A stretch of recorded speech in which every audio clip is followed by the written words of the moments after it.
Welcome, ladies and gentlemen, to the Shadowed City podcast. This is the Dark Side of Efeds, episode 6, Maintaining Order.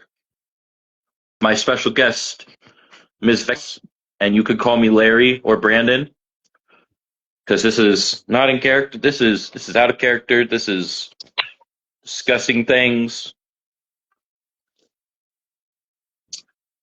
from experience or observance. And I've set up questions like with what Vexy wanted to talk about. So I hope this will give her good leeway on what we're going to talk about. Okay.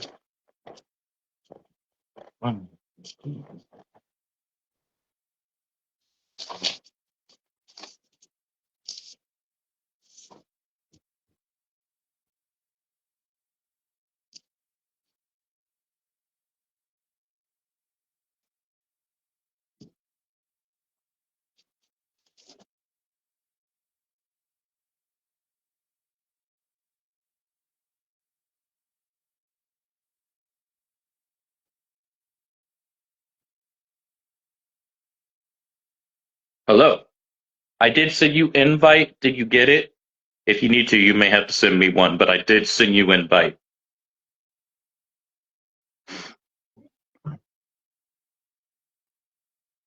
We'll get it to work some way. Sometimes technology, well, not gonna lie, technology is never our friend. So,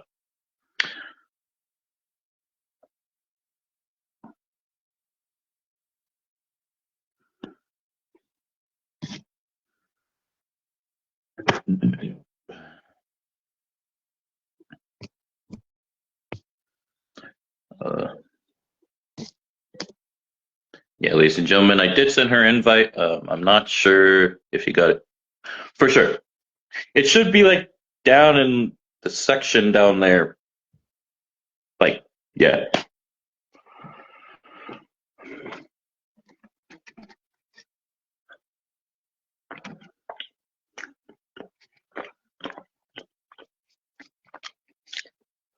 Bread and butter.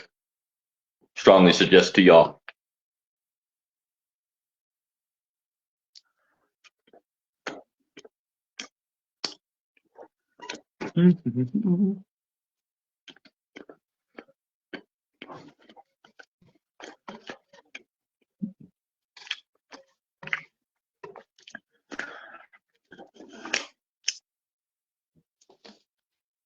Mm.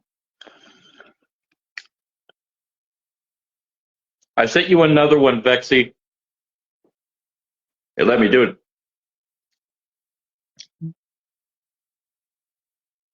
Welcome, Bloodstone.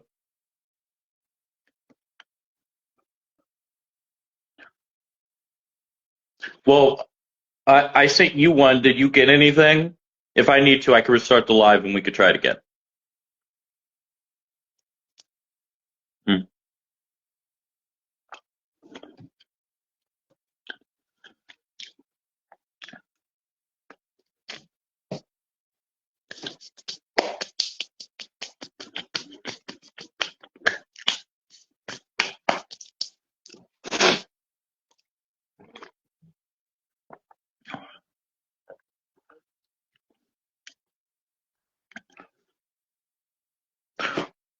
Oh, okay.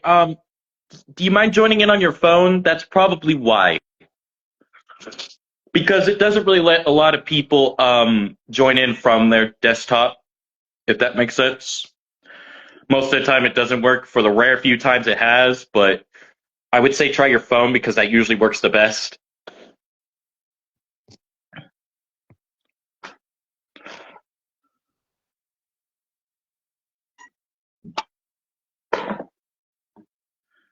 And if I need to, I'll restart this as well.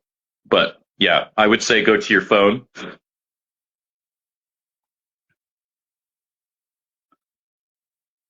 Yeah, yeah. Welcome, Crystal. Yeah, Crystal knows from firsthand it does not work for everybody. I swear, man. Technology, never our friend.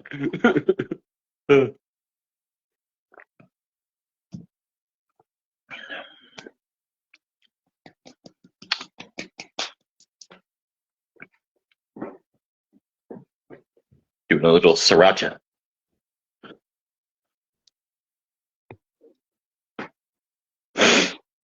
How's everybody's Valentine's Day going?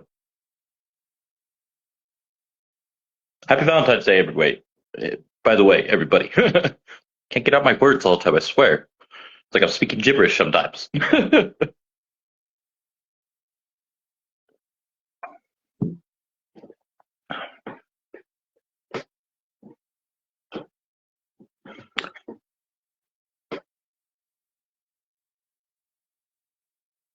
Sorry to hear that.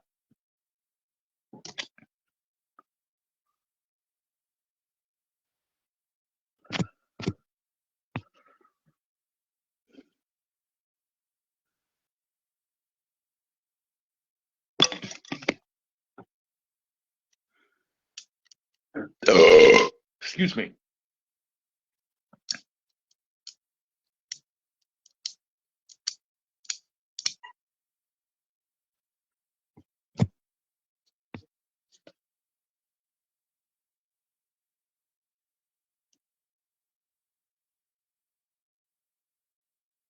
Well, I hope you get better soon.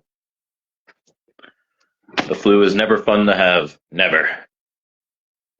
And I know you've been dealing with it on and off, always affecting the immune system.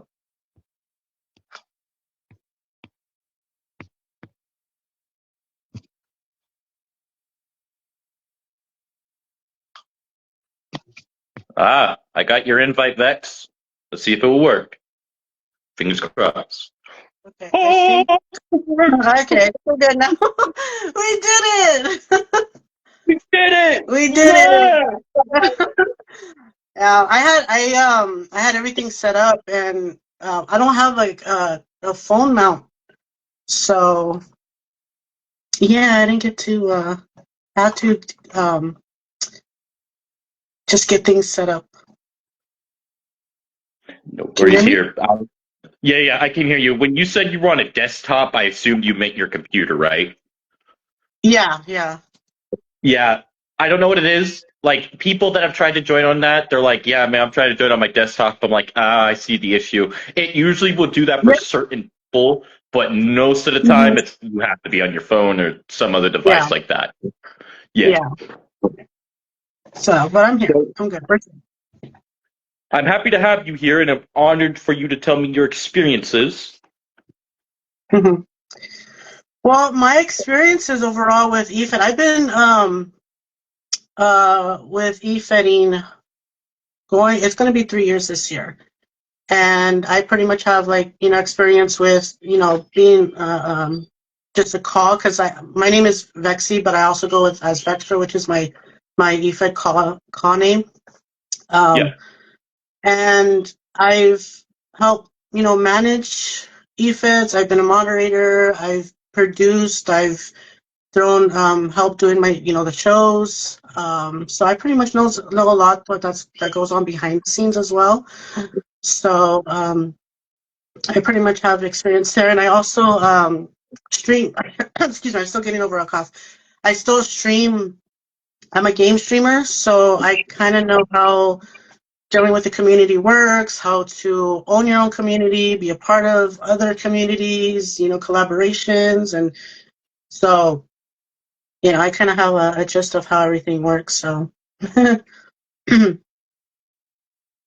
You've had your time to see and observe, and you've been through experiences in certain companies and EFEDs, and you've seen from toxicity to other management type deals, which is the perfect name for this, as you wanted to talk about what seems like the EFED owners. Mm-hmm. Yeah. And Yeah. got your info, and I'm hoping that the questions I do ask will actually maintain to what you wanted to talk about. Okay. Yeah, that's fine. And then, I mean, if we go in a different direction, that's fine too. I mean, we're all maintaining order here. Most indeed. And welcome, Jay Smoke, Underdog Hero. Welcome, sir. Welcome. And with the first question being, how would you describe the core vision that drives the EFED owners, and what do's and don'ts should they keep in mind to align it for understanding a vision is what you wanted me to ask for the first one. Mm-hmm. For the most part, it's just mostly like maintaining control as well. I mean, they want to be a part of something. They want to also be able to contribute with other people, with other EFEDs, or just with the community. Some EFED owners do it the right way, a healthy way, and other EFED owners kind of just don't know how to develop like strong leadership skills. And that could be very dangerous. They could go in a very different direction than what they intended to in the beginning, or sometimes it even starts off really strong and really positive, and then eventually it kind of just, snowballs into a little drama here, and then too much drama, and then, like they say, just like sex sells, drama also sells. So they really got to be careful on how to do that. And also, too, what drives people is what kind of EFED that they want to run. There's different types. There's the AI versus AI. There's the PvP. There's a hybrid, which is kind of both of them. So you have to know what kind of type you want to run, and do your research. Make sure you see other EFEDs, see how they do it. If you like how they do something, kind of use that as inspiration and make it as your own. But overall, the goal of an EFED owner is to have a positive experience and have fun with it. So that's the key part of that. Now, when it comes to the second one, equipment and setup, what equipment and setup guidelines are essential for participants in this community to follow for safety and success? For the EFED owner, there's really not that much equipment needed, other than if you're going to stream the matches, know what platform you're streaming on. You don't really need a camera. A lot of the EFED owners that I've seen that stream, they don't use a camera, and I think, me personally, I feel the camera, like being on camera, takes away from the actual matches and the overall experience. But I mean, that's just my preference. Um, but it's good to know the social media aspect. How you want to create groups, or if you want to create a Facebook page, how to manage that. And if you are doing a stream, to have a good mic. I think one of the most important things is to have a good mic, because you want to be lively, you want to be entertaining, you want people to hear you when you're doing your live shows, especially if you're doing commentary. So having a mic, whether it's the headset, I can take this off because I don't need it. The a gaming headset, a whole phone earphones, even your phone will work. But just make sure that you're loud and clear and know how to use social media to grow and to gain and do what you need to do. Well said. Your mom's here, by the way, Miss Corrine Moonlight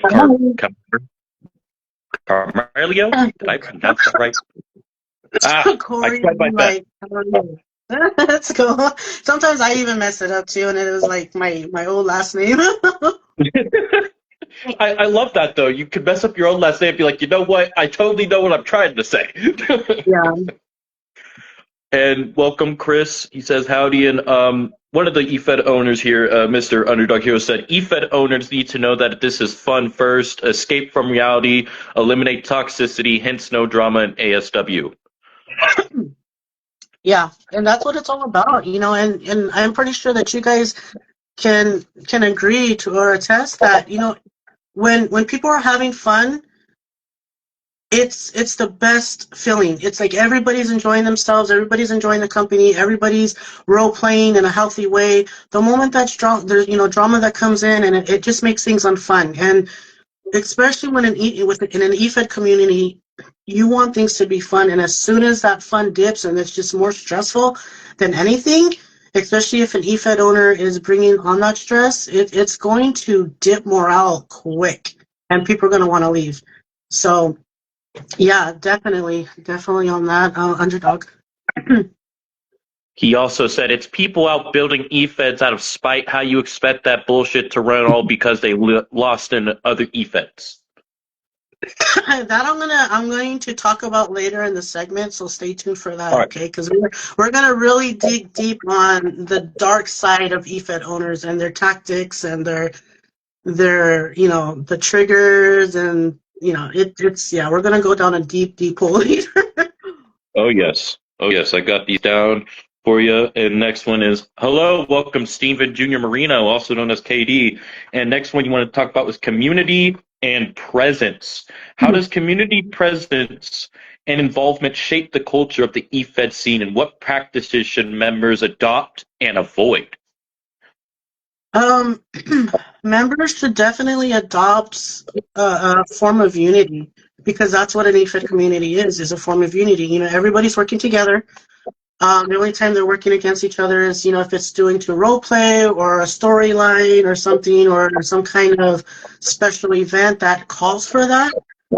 But like I said, the ultimate goal is for the community members to just enjoy each other, understand each other, which is a really big one too. Because without understanding, without knowing what other people are feeling or what they want, it could cause a lot of hostile tension, and you don't want that amongst your community members.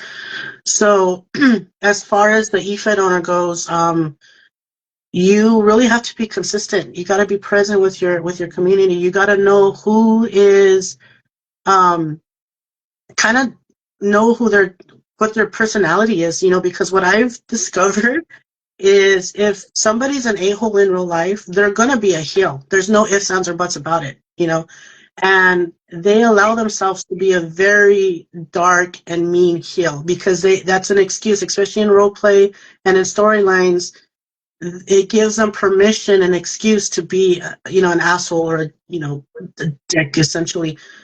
So, people tend to gravitate their alter ego. So if you're like, the nice guy, um, with a cool personality, you're going to go face. If you're more of somebody that um, uh, speaks up or speaks their mind and doesn't give any crap about anything, then they're going to be heel. So as an EFED owner, you really have to watch whether the heel or anybody creating a hostile environment is doing that because they are just role playing and playing it safe, or are they really trying to push the envelope here? And so you have to really pay attention to that. So yeah. Understood. Well said. Well said. Mental toughness and skin thickness is the next one. In your view, what mental toughness and resilience factors are important for individuality and individuals, don't even know where I got that word from, navigating the eFed community, and what behaviors should be discouraged? You got to know right away as an EFED owner that running an EFED or any community, it's hard work. It takes a lot of patience. It takes a lot of commitment to run it successfully. Um, you have to. I don't care who you are. You have to have tough skin when you run an EFED community because you get so many different personalities, people from different backgrounds, people that are used to having combative nature or hostile nature, or people that just like to speak up and be loud and stuff. And then you got all the other people that are a little bit more timid that don't like confrontation and they get picked on. So you got to really try to find the balance and really take care of your own mental health because like I said, it's not easy. It's tough. And also with the role playing EFEDs, they involve some hardcore role play. I've seen some role play that is very, very like bully like behavior and toxic, and they drag people in, and you really think like, shit, is this something that's, I mean, are they taking it personal, or are they talking in real life? Like, is this personal stuff now? And um people can take role play to the extreme. Like, they can really be nasty about it. So you got to develop some tough skin, not only in the community, but also as an EFED owner, to handle that kind of stuff and know when to draw it back.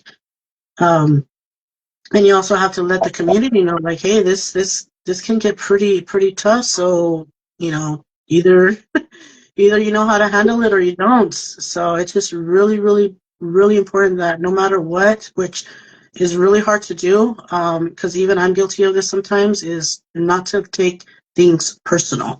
So as long as it stays in the roleplay chat or in the storyline, it should be okay. But as soon as things are let out of character, then that's when things kind of start, getting a little hardcore. So yeah, just protect your mental health too, and also as an EFED owner, also protect other people's mental health, your community mental health, because essentially that's your responsibility to make sure everybody's in it together and feeling okay, feeling happy, and taking care of your community.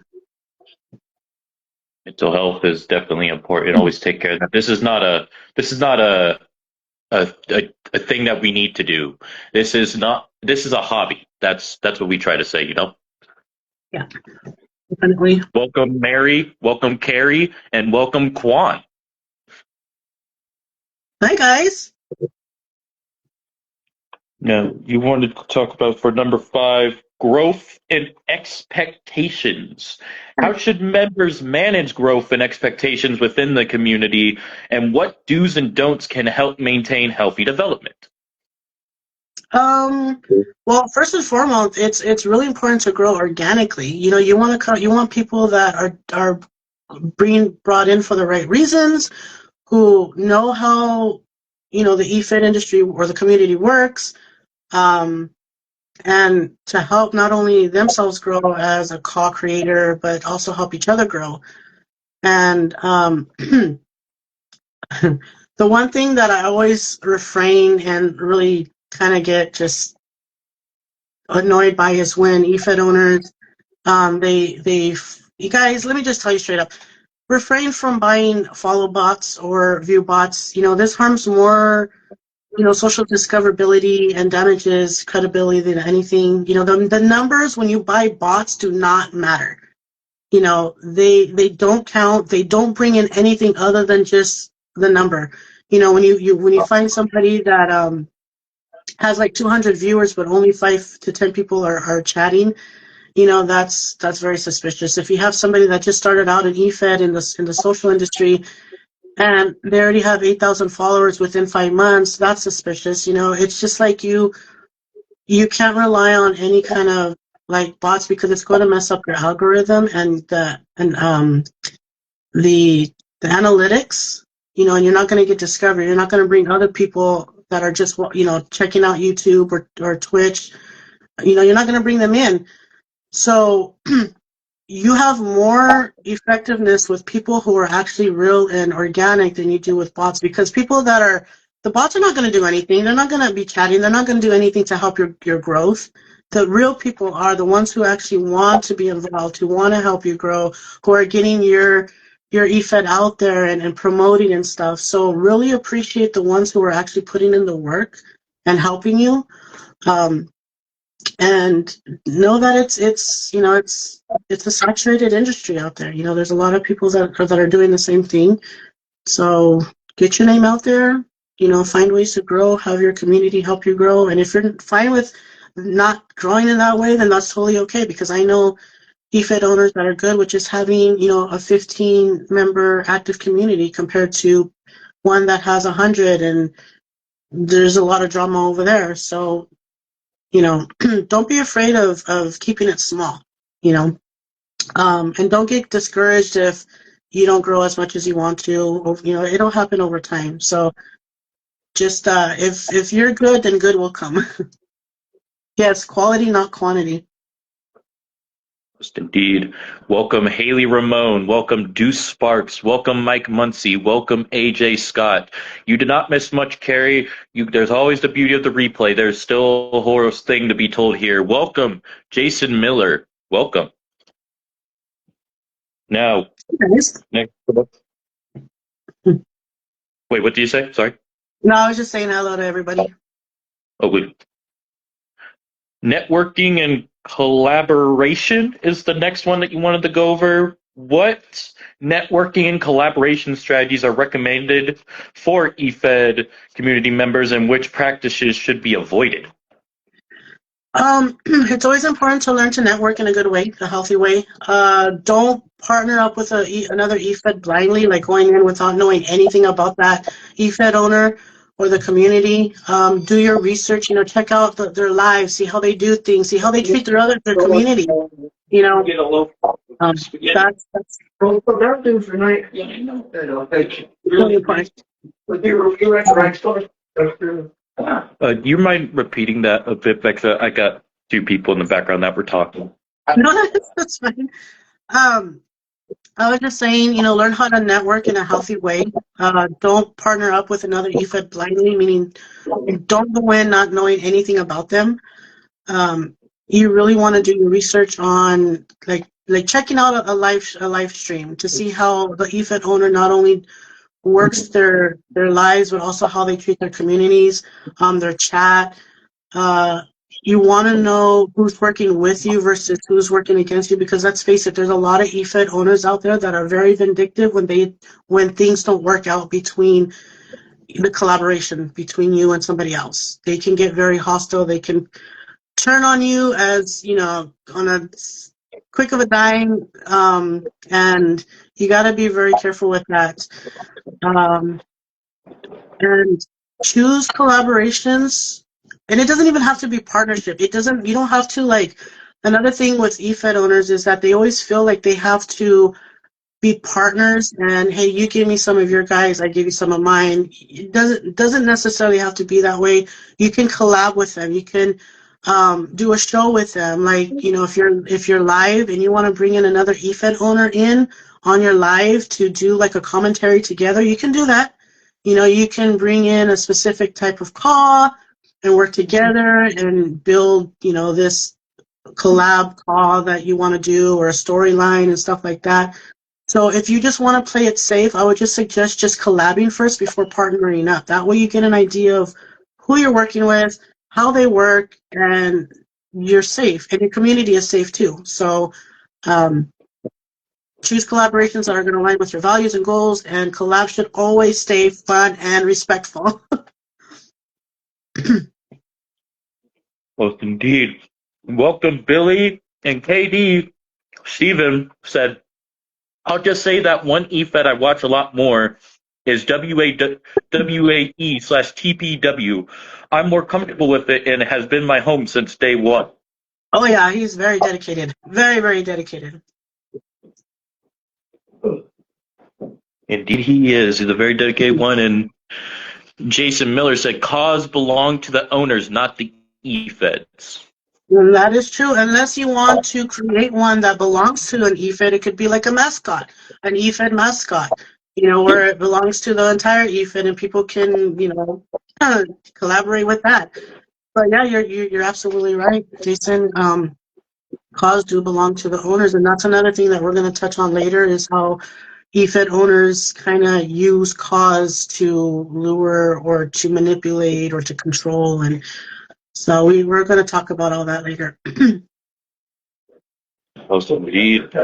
And I can safely say that I know a few people that literally make cause for specific other places. Like their cause that they have in one place, it won't be the same cause they have elsewhere.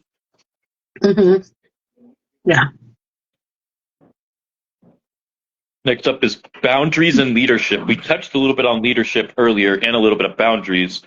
How can individuals set appropriate boundaries and exhibit responsible leadership in the EFED community, and what pitfalls should they watch out for? They need to definitely establish clear boundaries, and don't be afraid to say no. I know a lot of EFED owners, they want to make their community happy, and I get it. I've, me being a gamer with my own community, there's things that I want to do to make sure that they're happy, that even deep down, I don't want them to leave.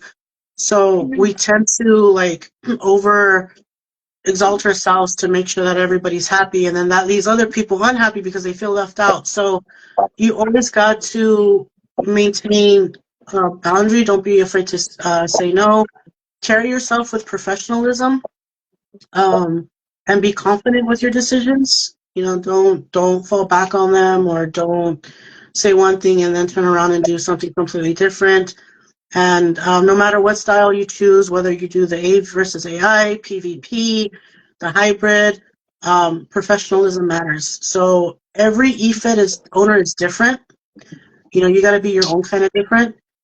Some EFED owners are more Vinces, Vince McMahons. Others are the Eric Bischoffs, where, we got both men who are very businesslike, and they're go-getters, and they know what they want, and they get it, and they have a really strong, company. But Yeah.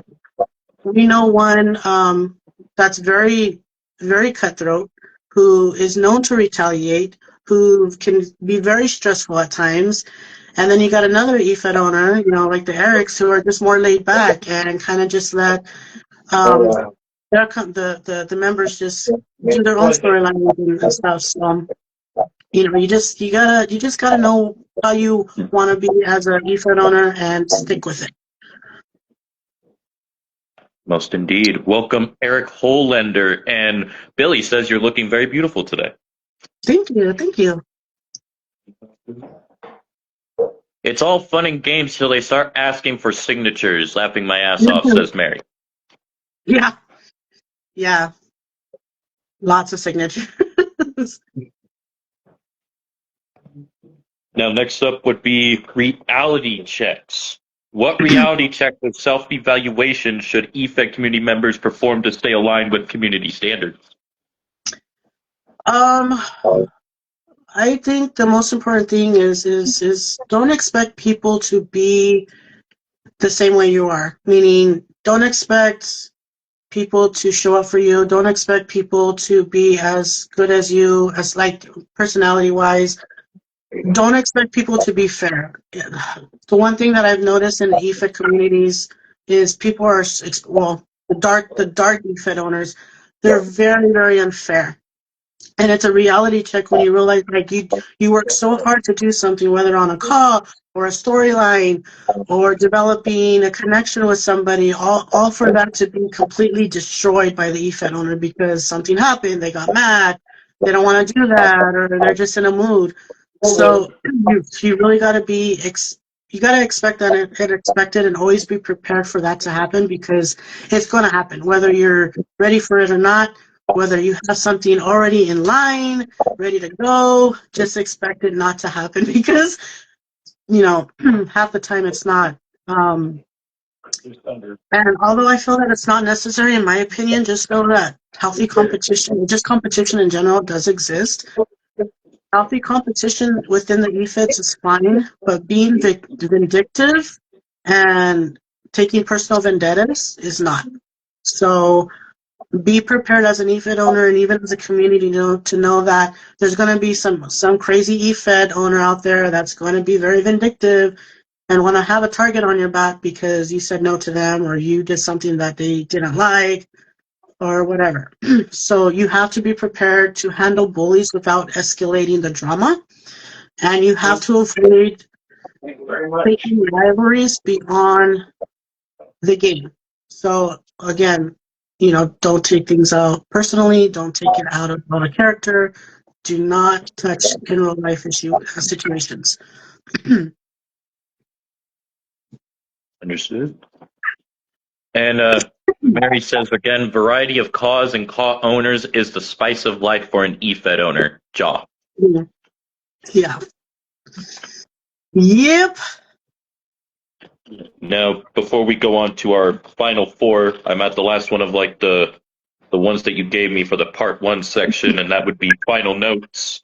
What final do's and don'ts would you advise newcomers new to the community to follow for a positive experience? Wait, repeat that again. My phone fell. Oh no, you're all good. What final do's and don'ts would you advise newcomers to the EFED community to follow for a positive experience when we talk about final notes for the first part that you sent me? Just go in it with an open mind, an open heart, and have fun with it. And, like I said, just expectations. Don't be afraid to speak up when you when you feel you need to. Get to know everybody, develop some connections and see if who's going to be a really good role player, storyteller, a good team member, and sorts like that. And you just got to know that every EFED owner is going to run things differently. So make sure you find somebody that aligns with you. Focus on longevity, whether you're going to be in an EFED for, months to years. I've known people that have been in it for 25 years. Get to know the community, and just remember about the passion. Stick with the passion. Stick what drives you and why you decided to be a part of this in the first place. Thank you for that. Next up, Jason Miller just said before we go on to the next part, don't come in thinking you're getting a championship match. Come in with the idea of building yourself up in stories. Mm-hmm. Yeah, and we've seen that. We've seen where newcomers come in. They just, they made their debut, and an EFED owner decides, you know what, let's put them in a championship match, and then they end up winning, and then they don't ever show up again.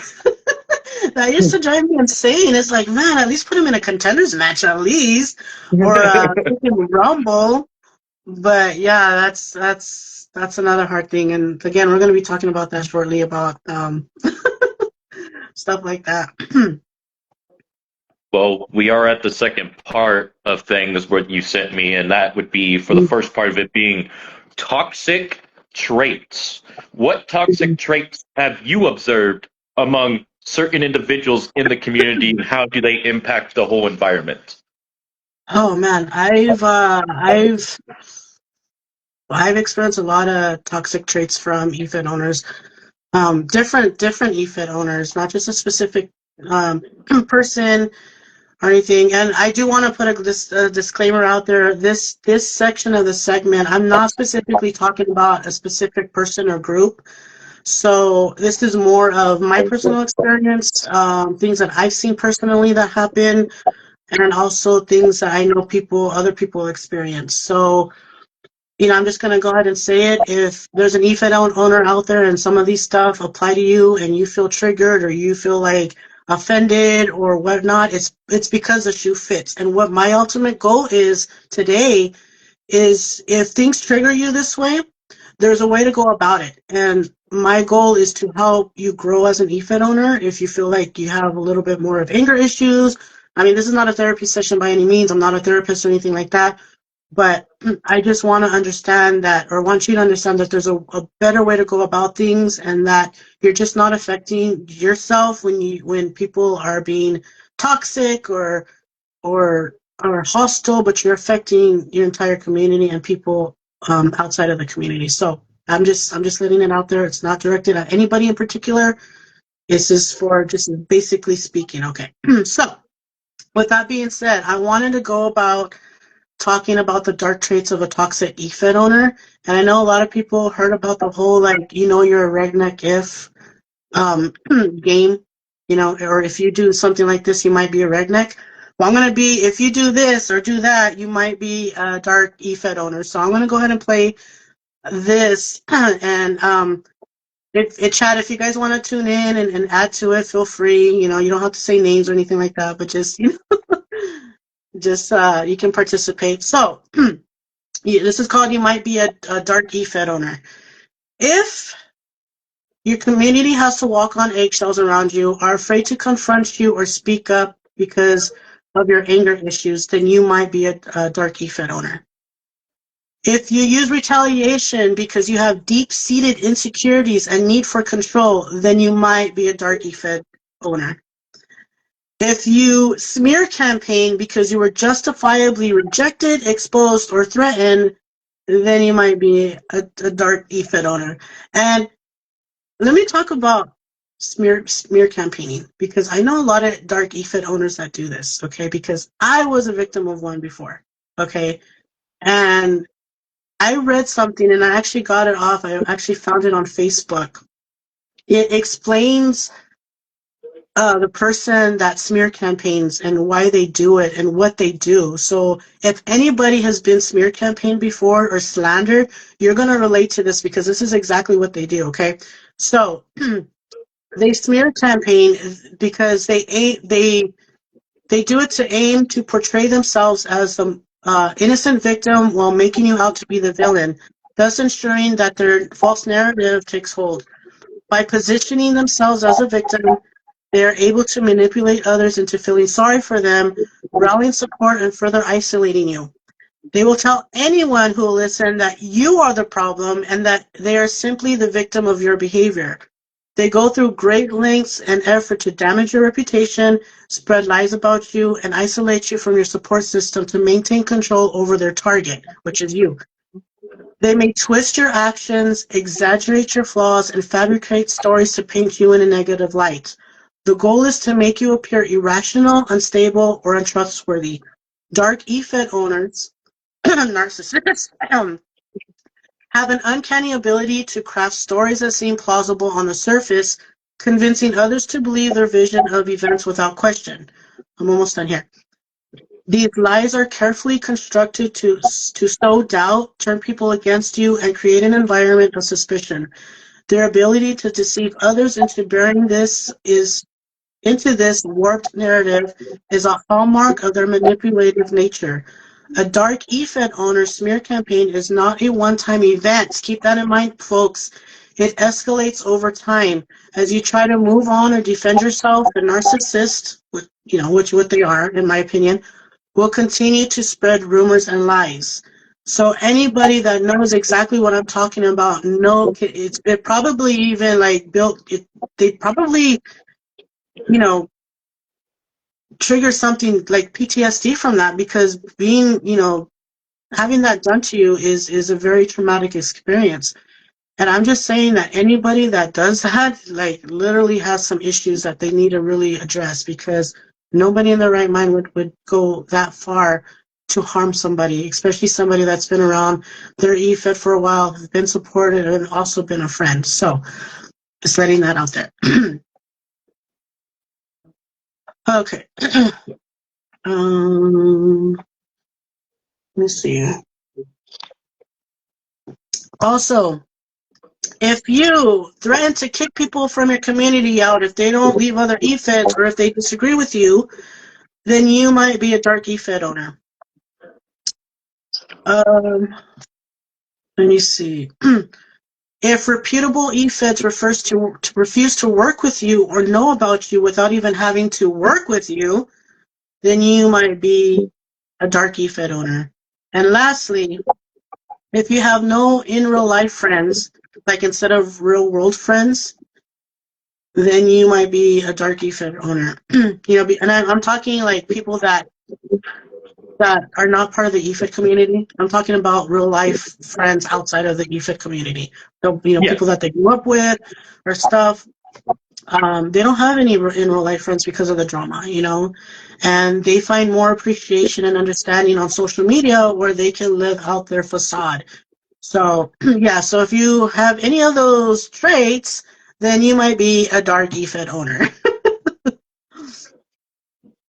Said. Well said. Mm-hmm.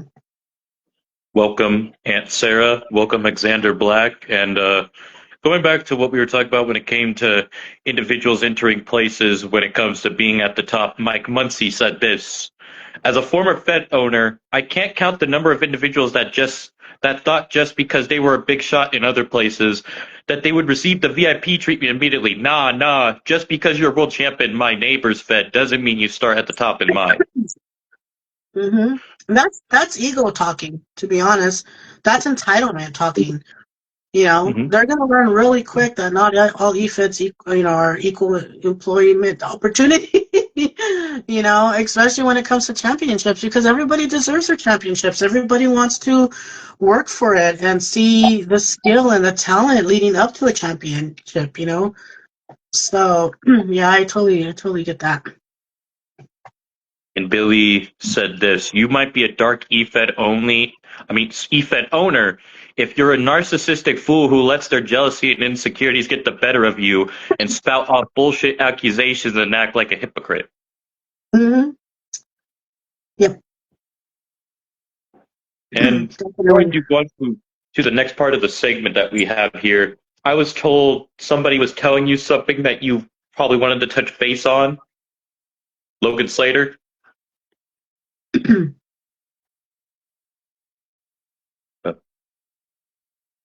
he told me that he came to you with something that you wanted to talk, that he would want you to express about. Is that true?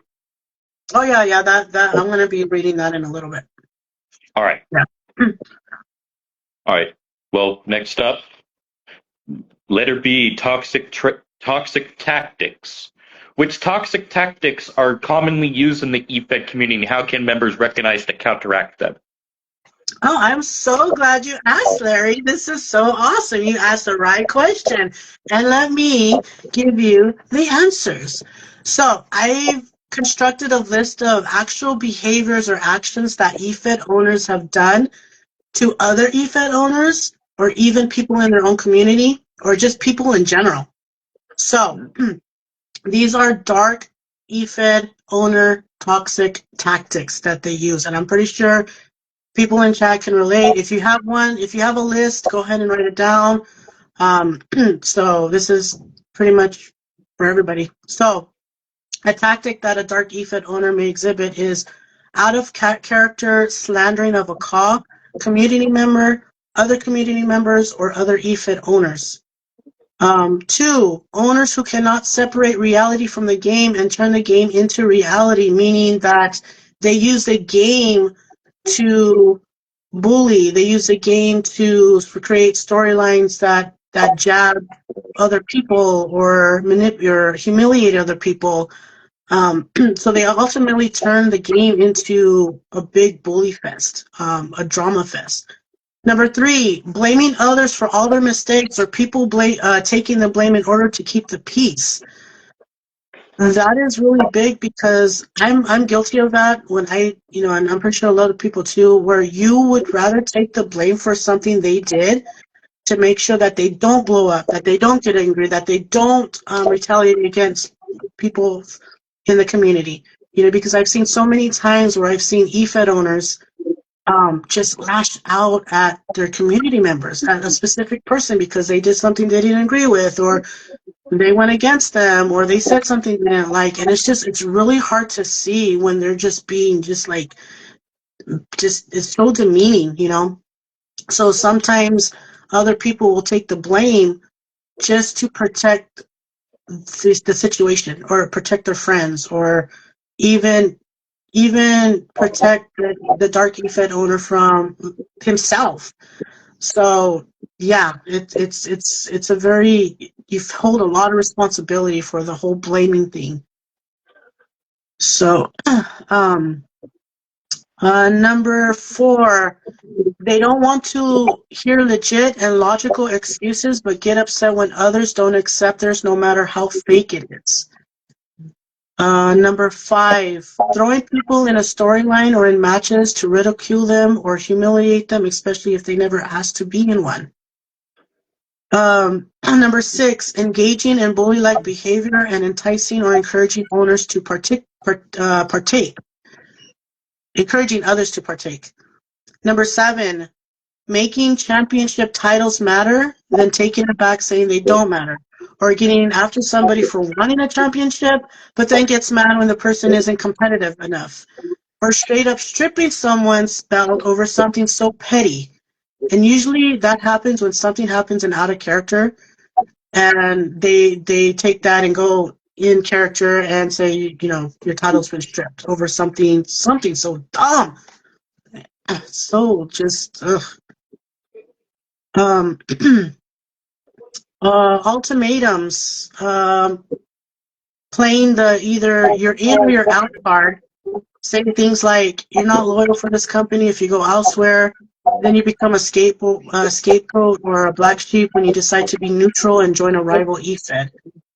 I mean, everybody's entitled to join wherever they want to go, but if you're straight up telling people not to go here or there, or you're going to be kicked out, that's control. That's almost like, I'm going to say it, it's almost like freaking being a tyrant dictator, you just, who does that? All right, number 9, unnecessary and unfair punishment of community members because of rejection or rebellion.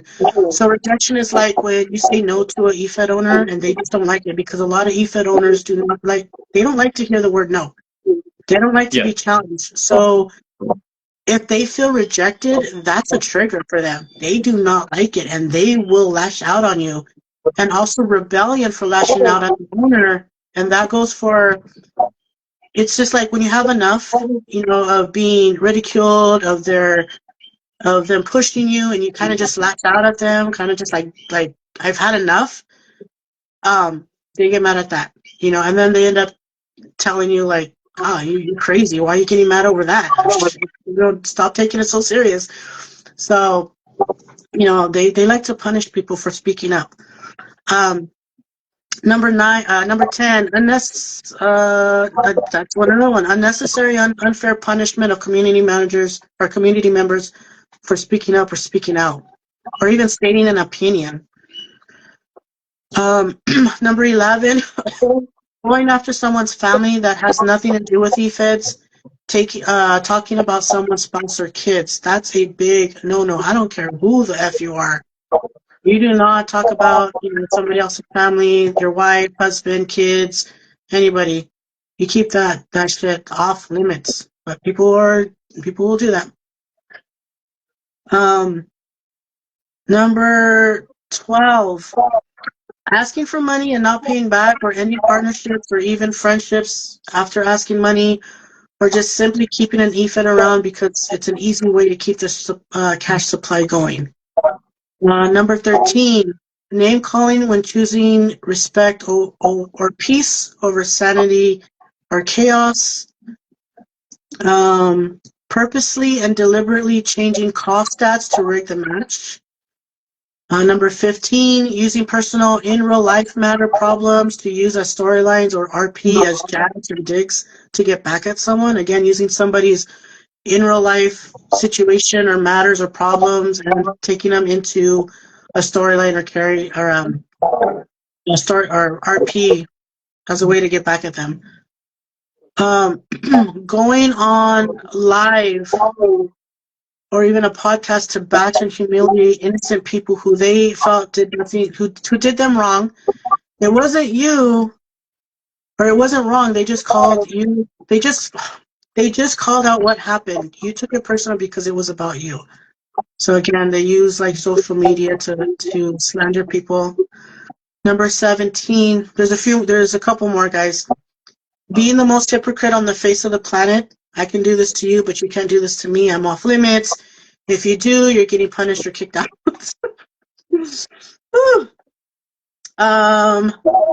Number 18, throwing loyal people under the bus to save their own skin. Number 19, using role-play scenes or pictures to use as blackmail.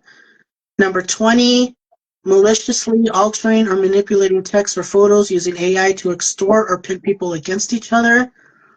Number 21, procrastinating on purpose, delaying projects or not uploading updated cause, and simply saying, I forgot, despite being told multiple times.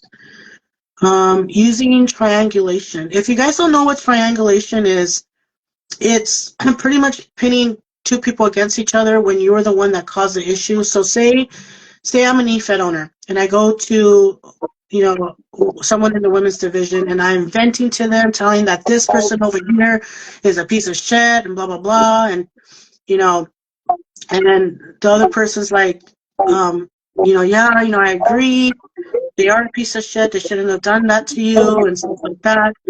And then if the woman gets on my bad side, I'm going to go tell the other person that I vented about and say that the woman was the one who told them that they shouldn't have done that. So they're kind of like reversing,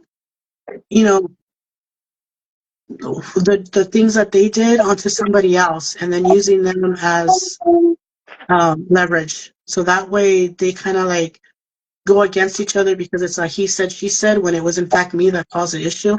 That's triangulation. Number 23, and also chat, I see you guys, and we'll go back. I'm pretty sure Larry's taking notes too, but I don't want to miss anybody.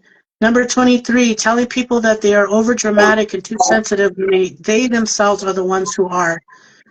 Number 24, constantly putting others down to bully them while constantly putting themselves down for sympathy and attention. So this means that they are constantly always bullying somebody, putting people down, and then when people are calling them out on it, like, hey, that was pretty mean, they turn around and the dark Efed owner will say, like, man, I was just trying to butter them up. I was just trying to make them feel better. I was just, I didn't mean to, and I guess I'm always in the wrong. I can never do anything right. I guess I'm just a bad person then. And then that allows them to get, to gain sympathy from the community and perk them up. Even if they never really did anything wrong, they can just come in out of the blue and just say, like, man, I'm in a bad mood. I just feel like a horrible person, even though they're not, or they don't feel it, or they didn't do anything to do that. They're gonna want like sympathy from others. It's just nothing but insecurity. Number 25, causing conflict amongst others by setting up people to clash with each other. The owner will stir the pot because turning people against each other gives them power and control, often making them unseen as a source of the chaos. That also goes back to triangulation. Throwing homophobic or racial slurs at somebody. Number 27, they don't follow what they preach. EFID owners are about, when the EFID owners that are about love are more about drama, or the ones that say they're about family, they're more about starting feuds, or the ones that say, hey, we're welcoming everybody, they exclude people with, certain lifestyles, religious or political views. So it's just like they kind of pick and choose what they want to preach. Number 28, cannot take criticism even if they are in the wrong. And lastly, they lie, and lie some more. I noticed that there's two different liars, the one that fabricate their own lives and the ones that fabricate somebody else's. But either way, they will lie and deny. So, excuse me. Do you see anything in the chat, Larry, you want to point out? Well, welcome DeVille, Heart Dog. Welcome, sir. DeVille Dog Hartford, sorry. Whisper in this year, then whisper in that year, aka stir in the pot, then kicks back and watches the fight ensue, says Mary. Mm-hmm. Yeah. And Deuce Sparks says, while being OOC and things getting misunderstood and getting booted out of a company is crazy work called a call, a scumbag based off his look and wasn't talking about the person, but the owner that it was, thought it was drama. He let me go for that.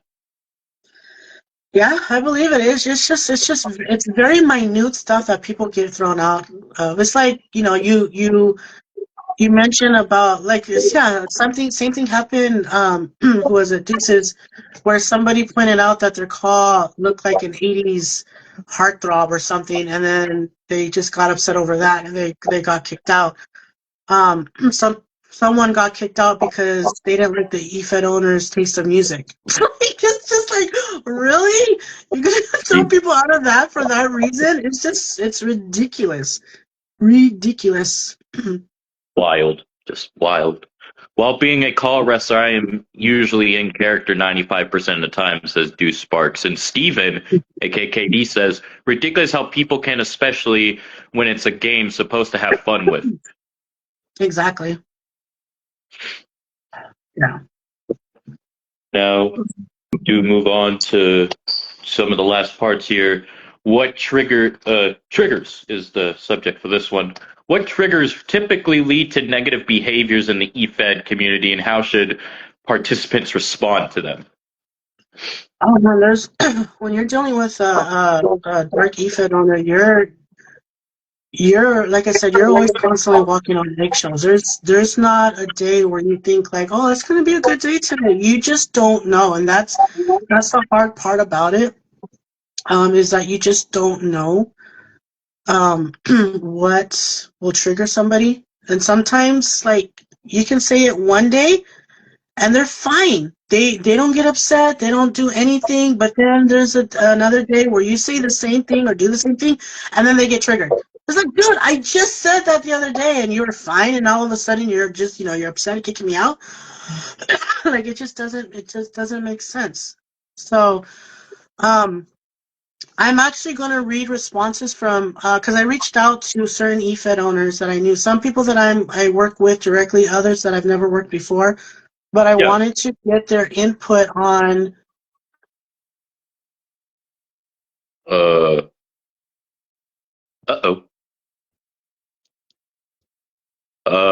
I'm not sure what happened, everybody.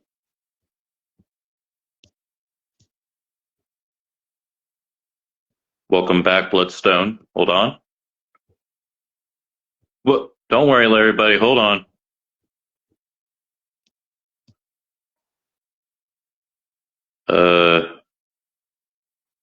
Think something might have happened. Maybe she might have her phone might have died. Can somebody contact Vex for me? See what happened.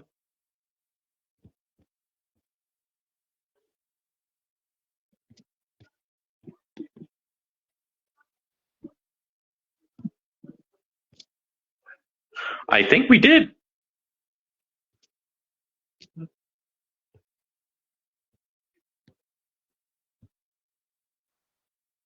Oh, for sure. Thank you.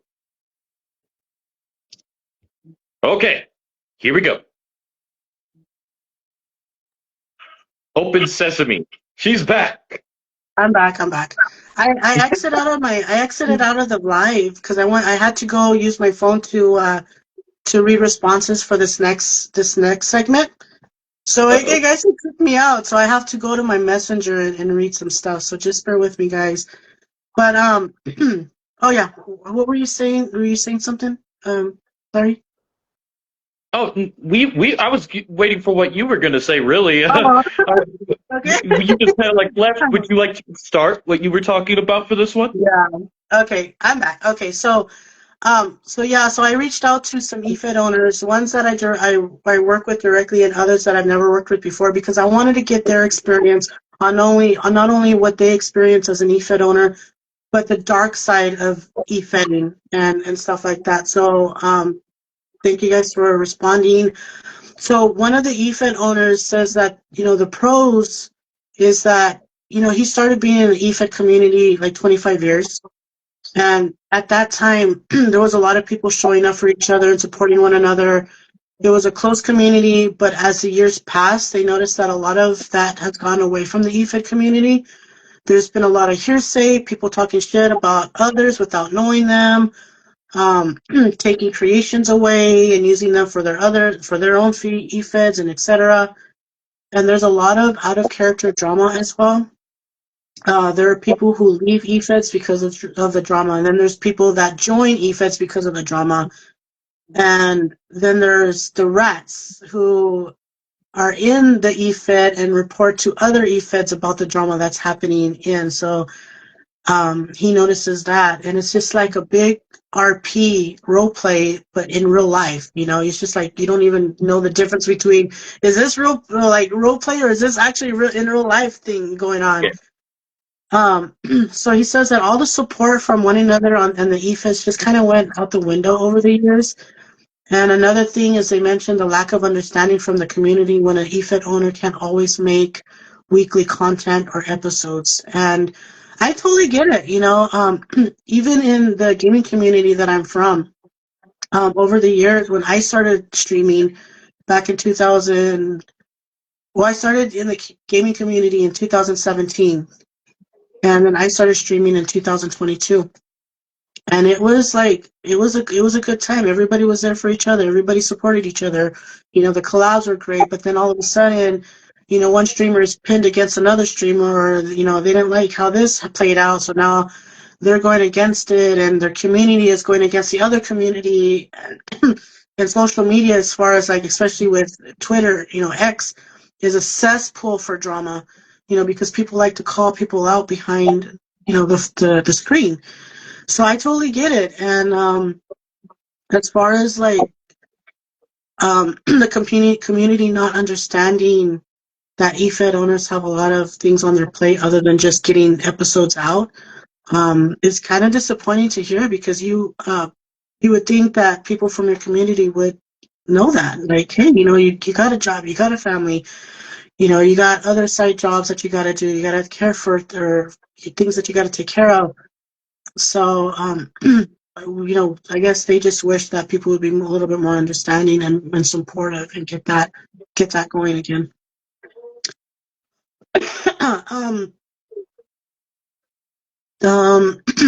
Another one,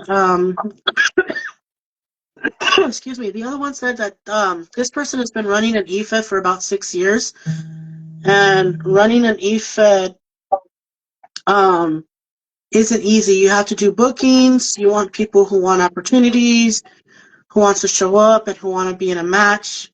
Doing it by yourself is hard work, especially when you're busy with your personal life. But he said that for this reason, running an EFIT is a good escape for him. And lets the stress out and has a place of to have fun. And he'll continue to do it until he can't do it anymore. And my response to that is that a lot of people who don't know how things run behind the scenes, they think it's easy. I've personally been a manager in an EFED, a very big EFED with a lot of active people, and it's not easy, because you get all these, people pulling you to do certain things. They want to be in matches. They want to be a part of, certain role plays or storylines. And there's a lot of work. There's a lot of work, and any EFED owner will tell you how much work it takes behind the scenes. And it does get pretty overwhelming if you don't have a good management team helping you out. It will get stressful, but yeah, I totally get it. So thank you so much for sharing that experience on that. And there's another one. Let me get to my DMs because my phone. Yeah, we'll probably log you out again, but you can always come back if you need to. I totally understand.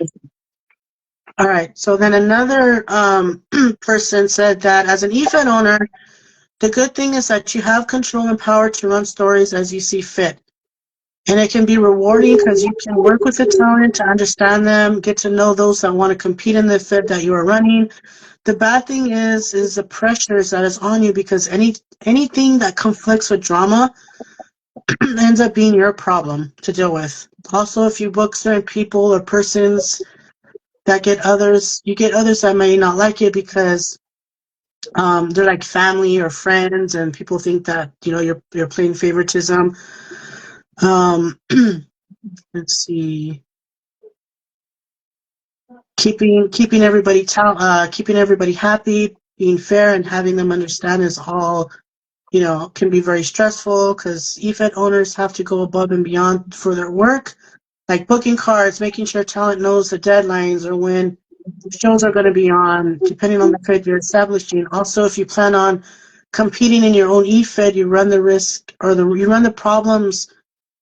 Like if you win, people might think that you're rigging it or you're giving yourself championships or even talent says like, oh, this person is winning because they're family or something. So, it's really hard on the EFED owner when they do that. So, yeah, I totally get that, and I've seen that as well. You know what I've noticed too is people who show up the least are the ones who complain the most. You guys, like, let me say that again. The people who show up the least are the ones that complain the most. You're talking about the ones that literally don't do anything. Yeah, or don't show up to shows, or they're not in chat. They complain. Why is my car not being booked? Why am I not getting this? That, exactly. Yeah, I know exactly what you're talking about.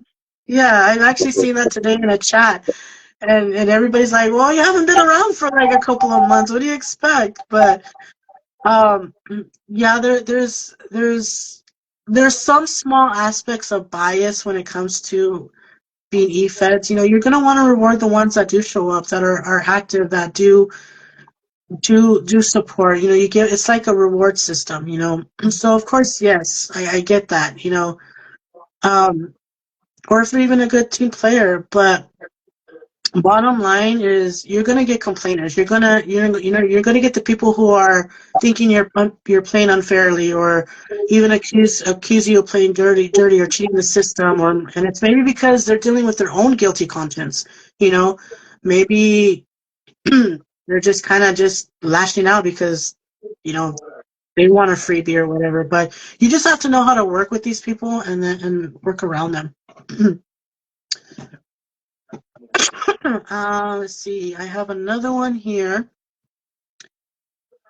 So let me see. Let me get his message up. Just bear with me, guys. Take your time. Here, All still here. here he is. Okay, so this person said that he started out back in 2010 when community creation shared a room with story designers, and I started meeting men and women online who I grew close with for years, and later on would come to know the real them. I have met pedophiles. I had to kick out not one but twice. One woman in my community got killed and shot by her husband not too long ago. Um, And he said, I met weirdos who over time found ways to gain my name and address and personal info and stuff like that to share it and post it online because they didn't like me calling people out on their shit.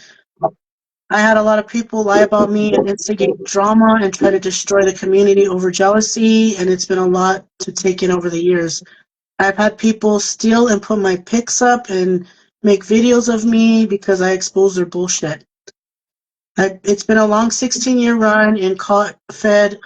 Most people would just walk away and quit, but this has been a passion of mine since about 9 or 10 years old.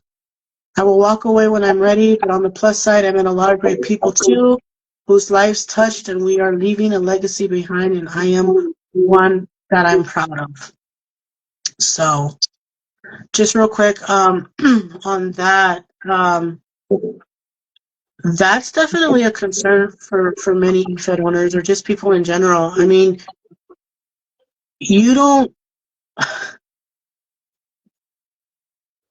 really don't know who you're dealing with. And I know there's some EFED owners who physically abuse their wives. I've known EFED owners who, did some hard drugs while they were alive. I know of an EFED owner who used to do illegal dog fighting, and I think may still be involved in that. And that's just EFED owners. So you're not sure who you're dealing with, even when you're role playing with. You just don't know. And I think the most dangerous people are the ones who take things that far. I know streamers who can threaten in person. I've seen people get doxxed, and when somebody takes it to that extreme, there's something mental or even psychologically messed up about them, because who in the hell does that? Who in the right mind would go great lengths to expose personal stuff like that? And I'm just telling you guys right now, I have family that's in the FBI. I have family who work for law enforcement. So it's really not that hard to track people down, and you can get sued. You can get a lawsuit for slandering and stuff like that, defamation. Yeah, defamation. And people don't think it's serious until they get a lawsuit slapped across their face. So don't do it, guys. It's not worth it. You're just making yourself looking out to be the biggest psycho, and it's not worth it. So don't do that shit. You don't want legal problems, because I've seen it happen, and it's not fun for either party. So, I do have a few more to read. So I don't know, Larry, if you want to read stuff from the chat real quick, and then we can continue. Oh yeah. We could read some stuff from here. I had one just up until I lost it. It's funny because situations like that happen when people who could separate. Oh wait, we already talked about that one. My bad. What makes it worse is then you add people to the mess who love to watch and hear that drama and don't try to help because they are having too much fun watching the BS. Mm-hmm. Oh yeah. Well, here's your husband. Big Rig is here. Welcome, Tony Hopkins. Hi, Big Rig. Hi, Tony. Sadly, while we do have biased eFed owners, we also have egotistical bullshitters and participants too. Mm-hmm. Yep. It's yeah, you pretty much you gain your own little minions. You know, Right. and it's sad when the other community kind of goes along with it, you know. And it honestly, I think like when you're around that type of behavior, two things can either happen. You feel like you can be a part of it and you join in, or one, you develop what you call trauma bonding. And you know, it's hard to break away from because you want to be loyal to this person. You don't want to leave them because they feel like um, they could use you, or you can help them, and you don't want to get on their bad side because you're afraid of the same thing that they've done to other people, retaliation, being kicked out, being slandered, you know, smear campaigns. You see all that happen to other people, and you're just like, hell no, I don't want that to happen to me. So you kind of just stick around to take it, you know, and you just kind of become, you know, trauma bonded. You know, you can't leave that toxic relationship. Um, and I admit I was one, you know, somebody that did that. I stuck around because I was, you know, obviously in fear to be treated horribly. I mean, it happened anyway.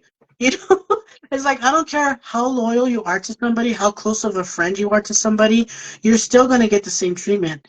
You know, I mean, I was friends with somebody for 7 years, and they threw me under the bus. They slandered me. They said some horrific things to me, lies about me, and continued to do so. And I was one of their closest friends for 7 years, and I eventually had to walk away from it because it's just like it's not going to work out. So yeah, it's just really sad when a lot of people feel like they have to stay because of it. And Billy said what you were talking about with the whole lawsuit thing. He said the lawsuit is a defamation of character. Mm-hmm. That is, and every state is different, obviously, but you can sue somebody for defamation of character or threaten, or if somebody's going to dox you, which, you know, doxing is mean posting people's address or personal information on social media or in public. So yeah, excuse me. All right. Jason Jason Miller said, people trying to jump into your story because there isn't taking off and then play the oh, you're scared card, then you get pissed at them and then they turn and play victim. Mm-hmm. It's always a victim card with people like that. Always a victim card because that's what feels safe to them. If they play victim, they feel like they don't have an excuse. If they play victim, they feel like they can get away with everything. You know, it's like, oh, you know, you're too sensitive or you can't take a joke. It's like you shouldn't even have to do that to begin with. You know, like let people do their thing. You know, people are enjoying however long they take. It's fine unless the eFed owner is establishing their own storyline that takes up like a plot or something. Then yeah, I can see like, hey, we got to move on with things. But let people be, let people do their thing. You know, have it's all about having fun. So yeah. And Big Rig said, it's very toxic being around those kinds of people. Best thing to do is just step away. Yeah. But then again, like it's hard to step away because you don't want to feel like you've abandoned that person or that EFET, the community, because you established a connection with other people. Like, you know, I had to recently step away from an EFET that I was a part of for a long time, and it was hard. You know, and I've established really close friendships, and I'm really grateful that those friendships continue to this day. Some of them I don't talk to as much, but I know they're still there.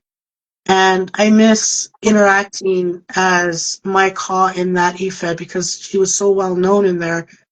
but it gets to the point where you're just like, your mental health is just taking, like, it's collapsing. And I had a breakdown during that time. I had just recently lost my sister, and I had things going on in my personal life, and then just the drama that's happening in this EFED, it was just too much. And then the owners just not being supportive or being there, and kind of just not being around for me the way I was hoping they would be. I had to walk away, and it's hard. I mean, 7 years being friends with somebody is a very long time, so that's no easy feat. But I mean, I feel good. I feel happy. I do miss it. I'm not gonna lie. I miss, you know, certain people, but I'm just, it's not for me. The drama is just not for me. And people that know me know that. So yeah. And online stalking is a very serious thing because it's happened to me too before. So yeah, that's no fun either. Yeah, I was gonna say about that one, but you caught it yourself. So see this, Katie's enjoying the how it's been going, but your man Big Rig also said it is very hard. I do miss a lot of those relationships, friendships. Hmm. Yeah. So Yeah. So, but sometimes you just got to keep your circle very small because those are the ones that really get you and understand you and listen to you. And that's another thing too, is you want an EFED owner that listens rather than just lashing out. You want an EFED owner that is patient with you instead of just like seeing red all the time. And I've been a part of EFEDs now that are like that, and it's just a breath, a fresher breath air. It really is, and you're able to just be yourself and enjoy the storylines that you create, the role play that you create, and stuff like that. So, yeah, there's pros and cons about leaving EFEDs that you are a part of for a long time, but ultimately, you really have to think about your mental health and so, and like I said, they'll cope. Everybody will cope, so it's yeah. it's fine. It really is. Now, when it comes to the trigger situation, do we have any more stories you would like to talk about that you heard from other owners? Anything else you'd like to discuss on that matter? Yeah, I have two more. All right. Excuse me. So another EFED, he messaged me and he said that another EFED owner said that the one thing he sees a lot of is favoritism with people getting championships based on selling their looks to gain attention or having a sexual relationship with the owner.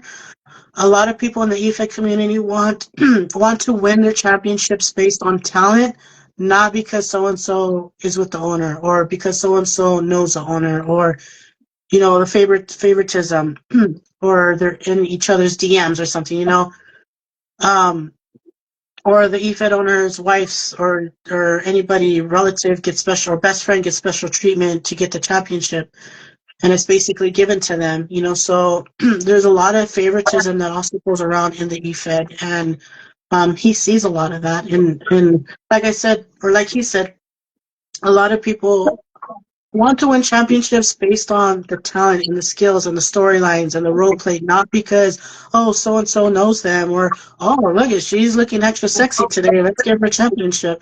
So sex does sell in many cases in the EFED industry, so you got to also be careful about that. Yeah. And I think this is the last one I have. Yeah. So one person messaged me. Let's see. Well, that's not okay. That's another one. Okay. So as an EFED owner, there was a lot of bad that I had to learn how to eliminate and avoid. In the last 4 years of my running of a Fed, one thing I know is you absolutely must know your hired talent. The individuals behind the calls can oftentimes be worse than the most heelish of calls. They are the ones who enjoy the toxicity and love to stir the pot, so to speak. So as an owner, I encourage others to be wary and always ensure that you know who is who. You don't want the wrong ones to let in. They will ruin the experience and cause irreparable damage to the Fed and the owner's mental welfare. Also, I have to admit the job of owning and running a company is tough simply because the glitch factor and the constant push to feel and feeling of needing to measure up to your fans and employee talent wants. Shows are enjoyed, and oftentimes owners will let their talent or fans just push them into running shows frequently. Burnout is a thing, and it's bad when it occurs. So again, to owners out there, please remember it is your Fed, and you can choose to be a diehard, doing daily shows, or choosing a schedule. Just run it casual. Your choice. The owner responsibility is hard, but it's manageable if the owner has the right people in and can take the necessary time to complete all the tasks such as upgraded calls and attires, move sets, arenas, entrances, victories, tag updates, show scheduling, GM management, etc., etc. Even that's exhausting. Dang. It can be a bit much at times. So that's definitely a concern for many EFED owners. Is who you can ultimately trust and who you hope will keep things neutral, and who's going to be civil and not bring any of the toxicity from other EFEDs into your own. There's a lot of pressures that owners face and worrying if someone is going to be toxic to your community is also like always in the back of your mind. So you definitely don't want to have somebody going on and trying to damage your reputation because they get upset over something. And I think that's the reason why I myself haven't created an EFED of my own is because, a lot of people have told me like, no, you'd be really good at making an EFED, your personality, your creativity, you'd be a really great EFED owner. And it's just dealing with a lot of drama, especially outside drama, is just something that it's hard to deal with. And I know who is who. I know who has my back. I know who is in it for the right reasons, who I know I can trust. And if I ever do make an EFED, I'm not going to be afraid to blacklist certain people from joining, because I want it to be a safe environment for everybody. And I, from my experience, dark EFED owners do not make it a fun experience. They make it fun for themselves, and there's a big difference with that. So if I do ever run an EFED, I'll let you guys know. We have talked about it before, but it hasn't been any final decision. So, but you never know. You never know. But it will be a very positive and successful experience. I promise you that. Most indeed. And DeVille Hartford, Devil Dog Hartford said, "Are we talking about sexy calls or like EFED owners really having sex with people?" Both. You can pick one. It all comes out to both. There's really no say on who gets championships if it's just going to be handed to somebody because they're sleeping around or they're in somebody's DMs. You never know. And that's what Mary just said. Don't be in my DMs trying to get a title shot to get in my DMs afterwards for the party. Yeah.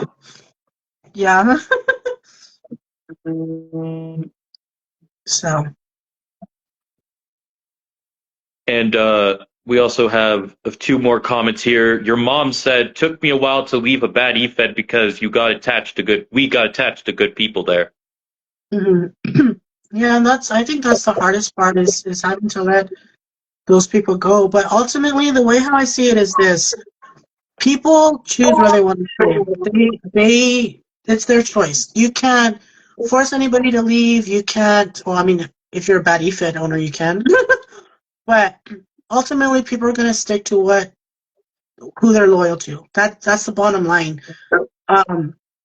And it does suck because you're missing out on good opportunities in other EFEDs to establish a connection and stuff like that. But if they don't want, if I have to leave them, that's fine because I know that I still have a relationship outside of that EFED that will continue, and everybody that is in here that know me know that.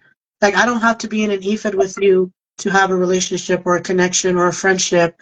I'm going to have that regardless whether I'm in that EFED or not. So either you can be with me on that or you're not, and if not, then I'm fine. Because I've cut people off that I was super close to, and I'm not afraid to cut people off again. And the more you cut off, the more like weight is lifted off because they literally do weigh you down. Because the people that are with you for the right reasons, that's the whole purpose of lifting people up. So you're not weighing people, you're not being weighted down. So you cut off all the excess, toxic people, and you're left with the people that are like lifting you up. That's what you want. That's what you want in, whether it's in an EFED or, friendships, at the job, in a relationship, whatever the case may be. You want that for yourself. So let them stay where they want to stay. That's totally fine. That's their decision. But I know where I'm going. I know what I want. I know what I'm looking for in an EFED owner and their community. And that's it. If I'm happy, and I'm staying. Bottom line.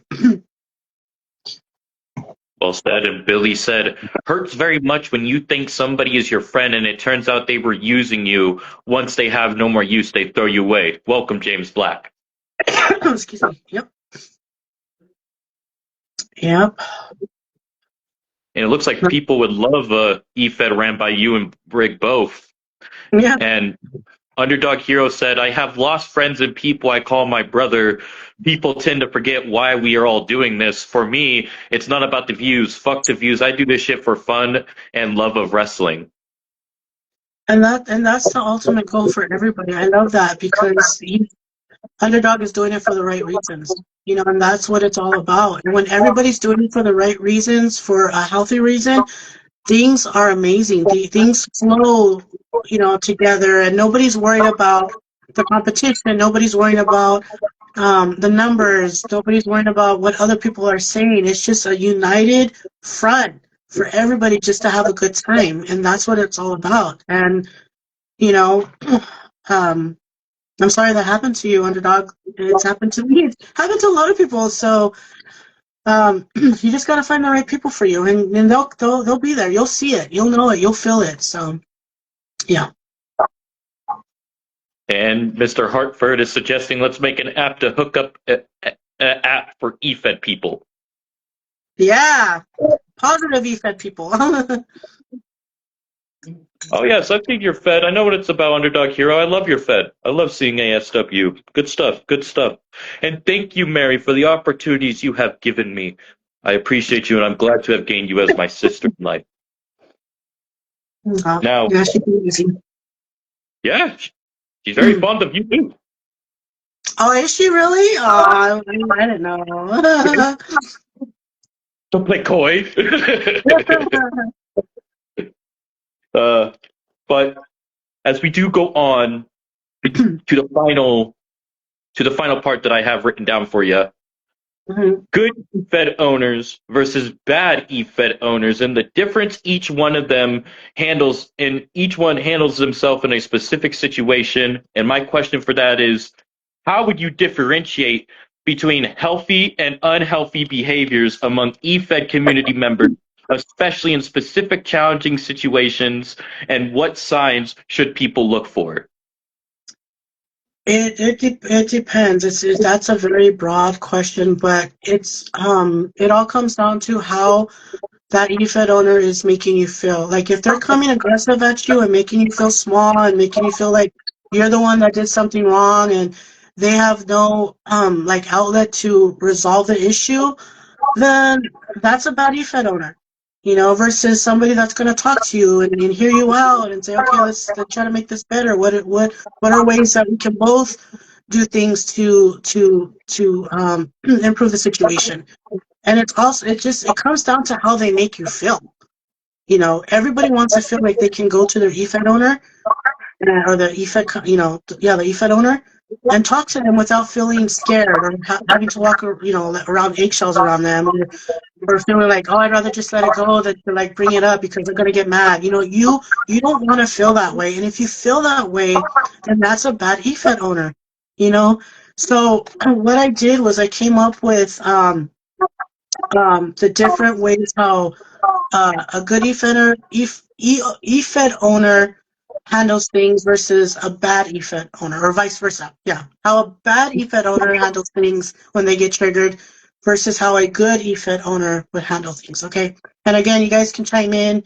If you guys are an EFED owner, you can chime in to say, like, what good thing would you contribute if you were triggered with these situations, okay? So, I wanted to add real quick, the EFED owners that get triggered the most have an overinflated sense of self-importance and a need for excessive admiration. They are also someone who craves admiration and importance. They lack empathy towards others. Traits include having a strong sense of self-importance, experiencing fantasies about fame or glory, exaggerating self-abilities, craving admiration, exploiting others, and lacking empathy. So all these triggers that I'm going to be reading is based off of that. So, excuse me. Oh, I might need some more tea. Hint, hint, some hot tea. So when a dark EFED owner gets triggered by being criticized, when they're criticized or challenged, they're hypersensitive to criticism, even if when constructive criticism, and even if they are in the wrong.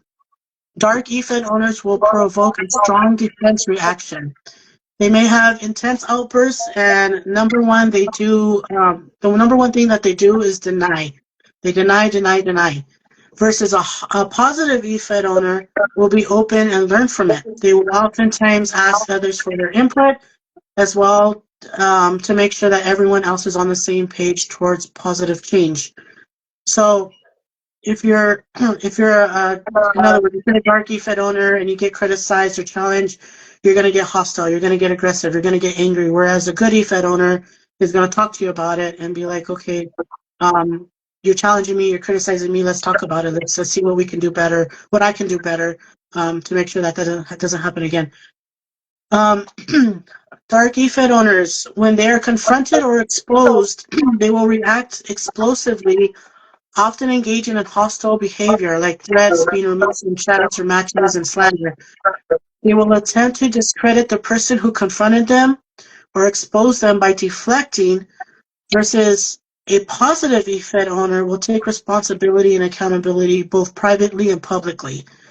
So again, if they're confronted by something or exposed by something, because the biggest narcissists, and I'm sorry to say, but a lot of dark EFED owners are display narcissistic behavior. The biggest fear of a narcissist is being exposed. If you expose them or challenge them or with the truth, just watch out. That's all I'm saying.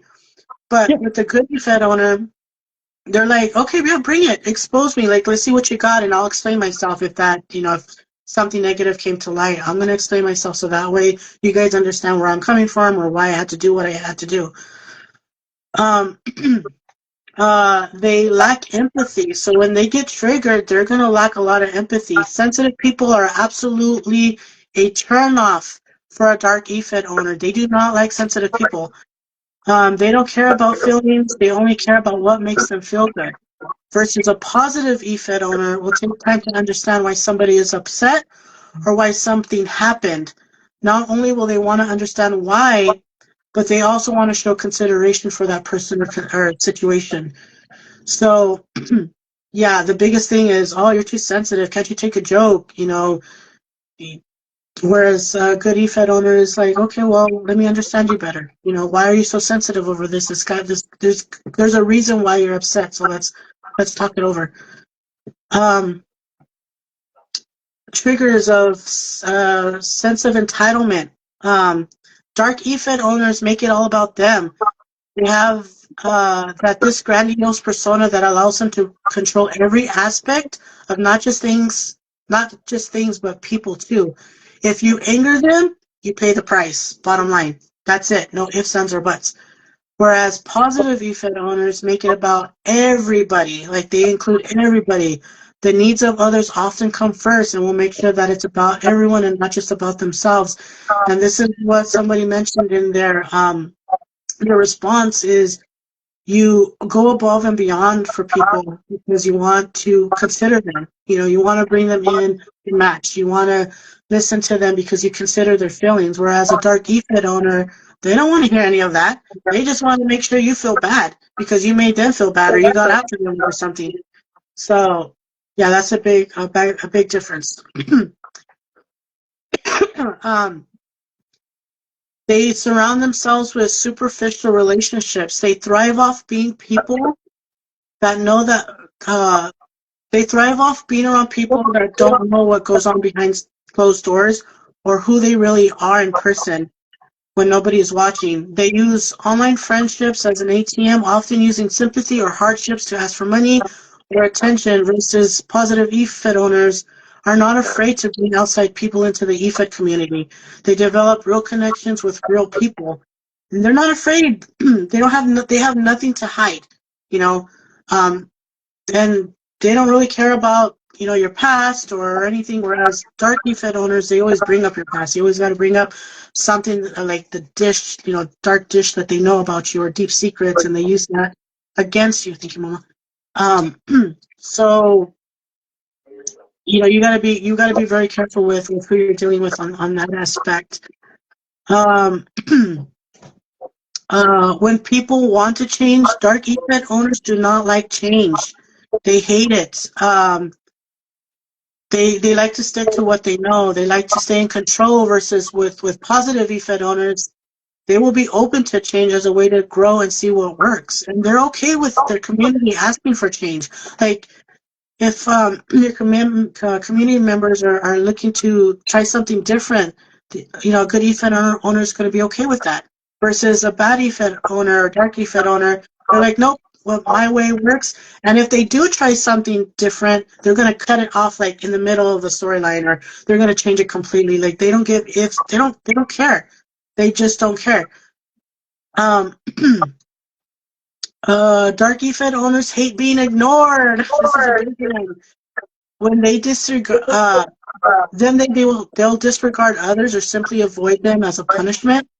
They will use a whole "I was too busy" or "I forgot" when missing a deadline or a meeting.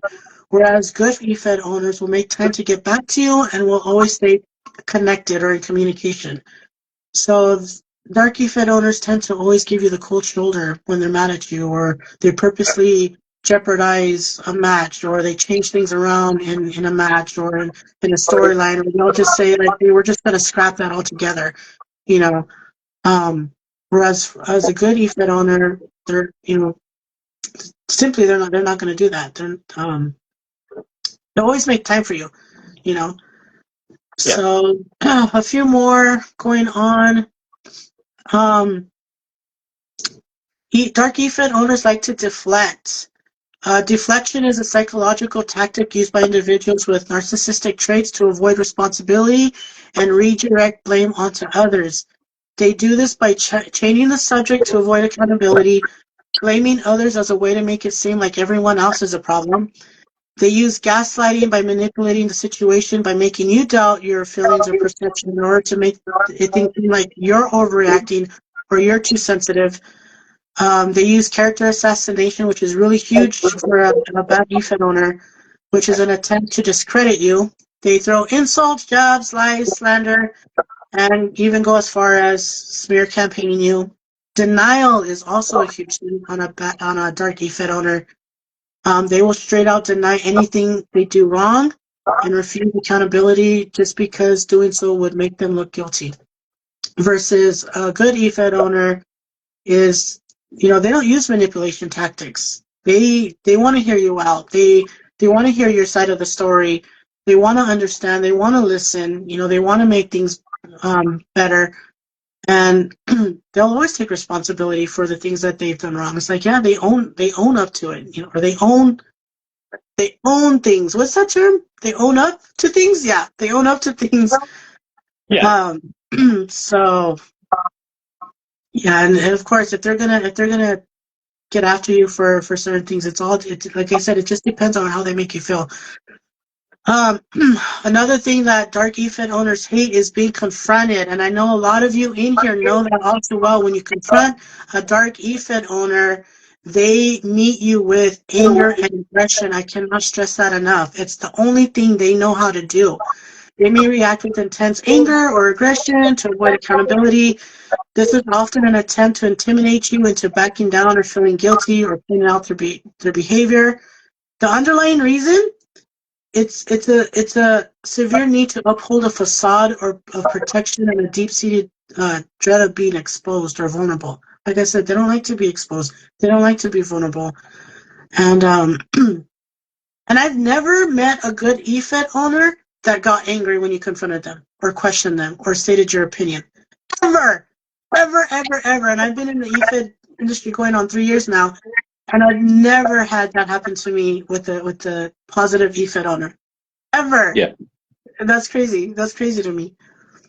And just a blame game, when you confront them, they blame you for something that probably you never even did. And good eFed owners will never blame you. So, and there you have it, folks. Good versus bad. Before we get to comments that are left in there below, there's somebody that's wanting to come on. Do you mind staying on for a little bit more? I don't mind at all. James Black, I did see your request. If you'd like to come on, you're welcome to. He did send in a request. I did not see it until now, but if he wants to come back on, he's welcome to. But in the meantime, we could read some comments from people here that are still with us. And DeVille Dog Hartford said the owner should honestly be able to focus on production. They should have an HR person. Well, interesting you say that, though, because I was considered like an HR person in one of the eFeds I was in. We had a contract, per se, where everybody had to sign this contract, and it wasn't like, it was not a contract. Let me rephrase it. It wasn't a contract. It was more of a registration form. So you fill out this form, you list your name, you list your email in case we need to get a hold of you. You write down who your calls are, if they're heels, faces, and a little bit of storyline, and a set of rules that you have to follow. And it worked for a little bit, and then all of a sudden the rules don't apply to the eFed owner. It applies to everybody else, but you would think that the eFed owner would live up to those rules and follow them themselves, but they don't. So eventually, me being the HR person and doing the registration and getting people in and pretty much scanning them first, it doesn't work with a bad eFed owner. You could do it with a good eFed owner if you want to, have like structure and organization, and it works perfectly. It worked for me. I'm very organized. You can tell Larry right now. I gave him a list of the stuff that we were gonna go over, and he's like, "Wow, that's pretty. that's pretty detailed." I'm a very organized, detailed person, so I like structure. I like healthy structure. I like to maintain order. So, yeah, it's if you do have an HR person, great. If it's gonna work out, it's even better. But if you're dealing with a dark eFed owner that just likes their own control, it's not going to work out. Trust me. Also, avoid the call creators who do the whole multiple personality disorder catfishing. They are crazy, says Mary. Oh, yeah. Yeah, and that's another thing. Like, dude, people that know me know this is one of my biggest pet peeves, is when you use your disability, your mental health as a crutch, or using your mental health as a way to garner attention or sympathy or whatever. And then they use that as their call, to get away with feeling certain ways or acting out a certain way, and it's exhausting for other people. Like, don't do it. Like, don't use your medical disability or your mental disability or any kind of PTSD or whatever as your call. That's such a coward way to go about things. Be your own call. Create something else completely entirely. In fact, I really urge people to use a call that's going to help you grow as a person. My call of extra has helped me so much because she's the type of person who, she's very serious. She's very stubborn, and it's her stubbornness that allows her to walk away, to not give two F's about people, and she really cares and nurtures the people that are there for her and take care of her, and she takes care of them. And it's really helped me establish my own grounding as a person, as me, And so I really, strongly urge everybody to do that. So make a call that's going to like carry you and make you stronger as a person and help others be strong too. It's not just about being a heel. It's not just about being a face that just goes and does whatever, championship is available and fight or wrestle. It's about growing as a person, and even in the professional industry, I'm pretty sure a lot of these professional wrestlers, their character, their persona per se, has helped them in their own personal life, helped other people in their personal life, to be better, to be tougher, to be more confident in themselves, to show up for themselves and for others, so use that as a strength when you're developing a call, than using it as a mental crutch. So yeah, it pisses me off. I'm sorry, it really does, and I call people Hey, out on it, you're able to and they express get it. mad. Don't be afraid. And Mary also stated, with AJ most of the time, I have to remind him it's in character and not meant to be taken personally and make sure he's okay. Yeah.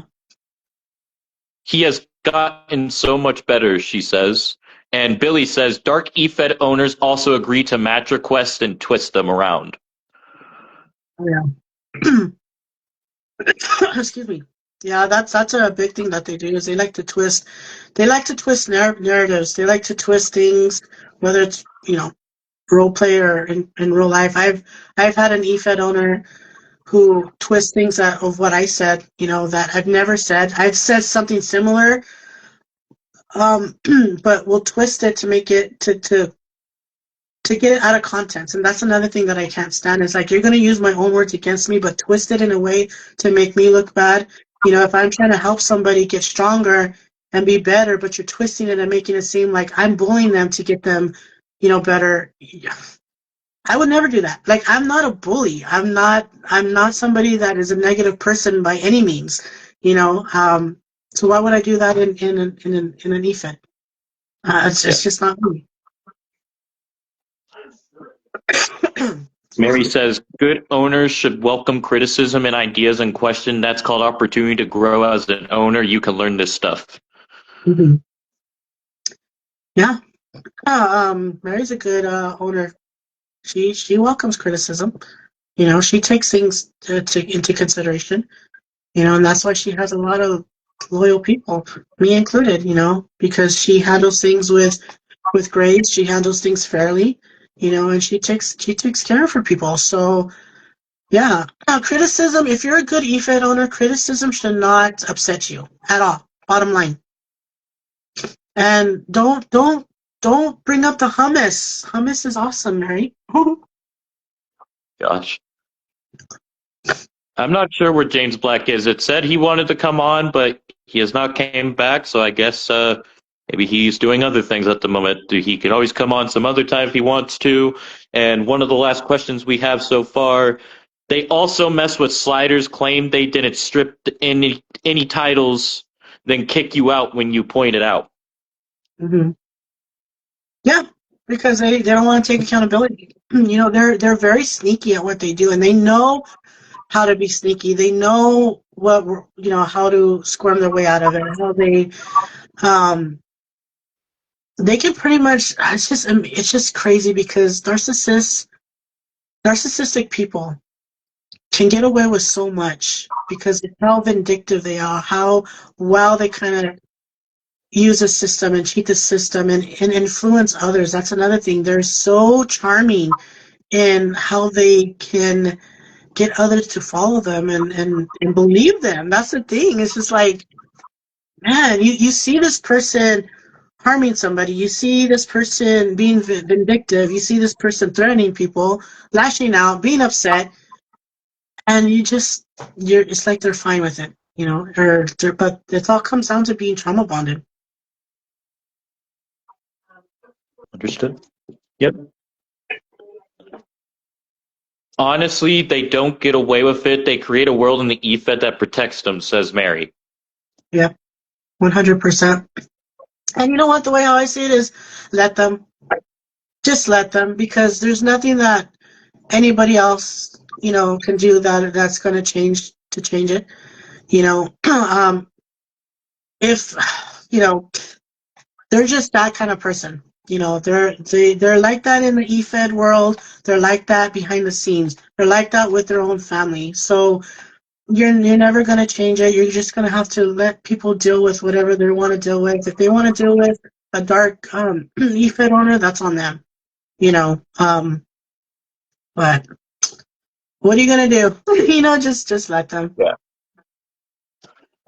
And Mary says, the rest of us see it and know it. Most are afraid to speak out, though. And Carrie says, or another dark EFED owners will cheer in, build up their favorite people's factions, whole tearing down a successful good faction full of loyal hard workers, or begging other factions to take them down. Mm-hmm. And that goes for not just factions, but just even friendships, you know? Yeah. So they don't care who they hurt. As long as it makes them feel good. As long as it makes them feel like they're in control of the situation. As long as they make themselves appear like they're the victims and that they're in the right, nothing is ever gonna change. And me out of all people, and Mary knows, everybody knows in here, you know that one person that this applies to for everything, you know. So, but like I said, what are you gonna do? And Carrie said it's AKA shaking up factions or rosters because their personal faves and ideas aren't working. And Mary says, which is why I'm so glad I do that. I have that me, Larry, does this is it gives people opportunities to speak out and maybe feel better about things they have been through. Talking about it can be good. And I'm glad people are able to talk about it on here. I'm glad. Yeah, I'm glad too, and it needs to be said, and it's a good way for the community, the positive community, can come and experience or share their experiences, and I want to thank the EFED owners that have shared their experiences. I want to thank all of you guys for sharing your experiences or your input, because a lot of people don't get to in their EFED because of the repercussions of the retaliation, and they're just afraid to. And that's the bottom line, is if you have to be so afraid of your own EFED owner, there's an issue there. There's a problem. You know, you should never have to feel that scared. Should never have to feel like you're walking on eggshells. But people stay because of that reason. I stayed for the longest time because I was just afraid of getting the same treatment as other people. Nobody wants that. It's hard. It's hard to see it. It's hard to be a part of it. It's hard to be the true victim, you know. But yeah, I'm happy where I'm at. I'm happy with the EFIT owners that I've worked with and are a part of. I'm looking forward to joining others that want me want me aboard, and then maybe down the line, Rig and I can have our own EFED and a good team of managers to run some stuff, and we'll keep it positive, we'll keep it friendly, we'll keep it healthy, and I'm not afraid to blacklist certain people to keep my people safe. So yeah, we'll see how things go. Yes, we're happy that you're here with us, Mary. Thank you to everybody that showed up. And I do want to point out you were doing something a while back that for the Day of the Dead that you wanted to put together. Oh yeah, that I don't know why we didn't put that on. Oh, it was just it all came down to drama again. People are trying to deliberately mess things up, and at that time I just didn't want to deal with it. I just wasn't ready for that. I was still, like I said, I was still dealing with grieving and helping my family out with things that are going on, and it just wasn't going to work out. But I do plan on doing something similar, like having everybody invited to a specific type of show or event where different calls can engage in, like we did, like we're going to do the Day of the Dead, the Dias de los Muertos, where you get to dress up your call as a Calvalera or a Day of the Dead character and fight others, or dress like every Halloween we can dress up our calls as something for Halloween. It could be anything, as long as it follows the guidelines and it's not disrespectful or anything like that. We can have a Halloween event, or even having a time of the decade where you could dress up your calls any decade.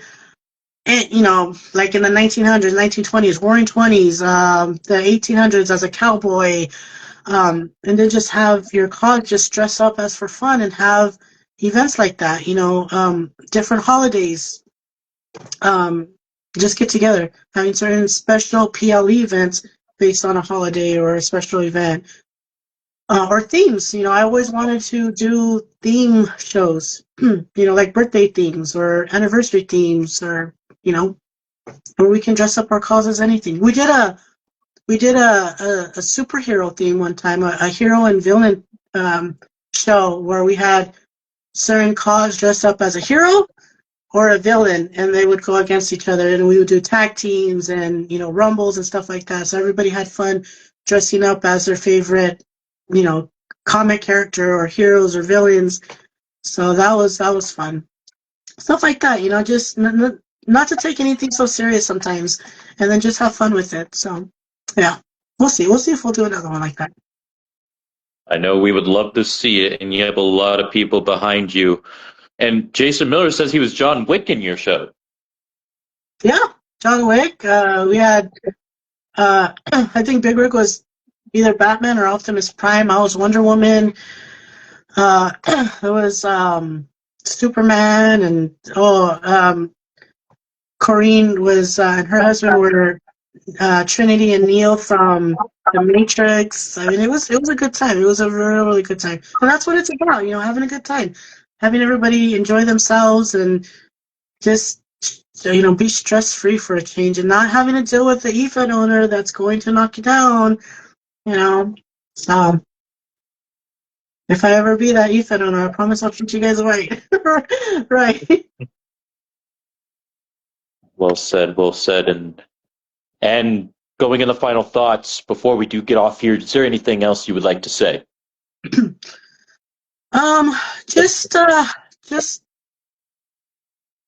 Just know that I believe in all of you guys. I know many of you in here, your hearts are always in the right place. You want to do the right thing and stuff, and be there for other people. I get it. But also be there for yourself. You deserve kindness too. And I really wish that you guys would follow, your hearts, your mind. And I hope that whatever you took away from this, this episode will help you, will guide you a little bit and make you stronger.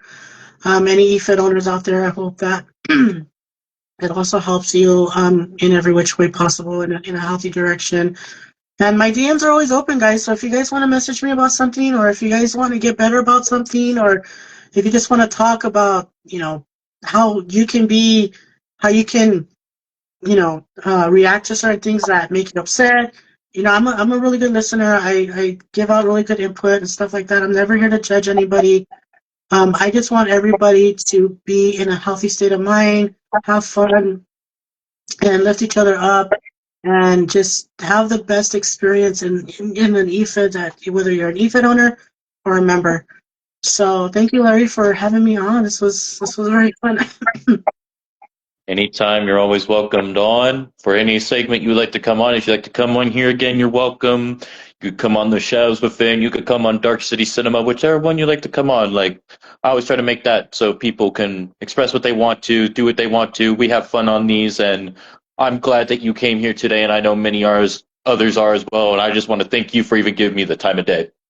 Thank you so much, and also a big shout out to you for doing what you do. Like Mary said, it's good to be able to have voices without any repercussions, being heard, being understood, and especially above all, being listened to. And that's what it's all about too. So thank you, Larry, for your platform and sharing that with all of us. I'm happy to give something to people that they would never want to do, usually by themselves. And that's what I made this for, to express themselves, to be able to not be afraid. And if people judge it, that's on them. But we know who the people are behind the camera, Exactly.